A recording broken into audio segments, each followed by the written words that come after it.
Hey folks, so it is day 28 and we're going to do a super quick, super easy check-in on our zucchini babies.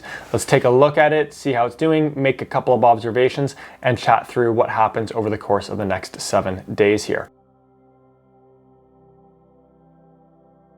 And as we can see, it is doing super well. Really green, lush, full of life. And as we can see now, there are numerous sets of leaves on this plant. So if I were to just quickly count down, we've got 2, 4, 6. So 3 sets of leaves that have come through, which means that it is getting close to being ready to transplanting, which we'll talk about over the course of the coming weeks. However, over the course of the next 7 days, I'd like to pose a bit of a challenge to you. So I encourage you to water your plant baby today, but then to only water it on 1 day between now and our next 7-day check-in on day 35.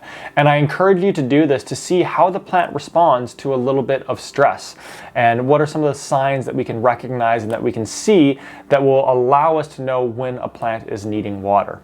So over the course of the next 7 days, all that we're doing is taking our plant baby back underneath the grow light for 12 to 13 hours per day, watering it today, and then watering it on one of the days between now and our next 7-day check-in, and then we'll talk through that on day 35. All right, so if you're going into your watering challenge, well then the next video in this playlist is my day 35 check-in at the end of the watering challenge. And so if you want to see how your baby might potentially respond to this watering challenge that we're about to go through, I really encourage you to check out the next video here, because you're going to see what my baby looked like after those 7 days.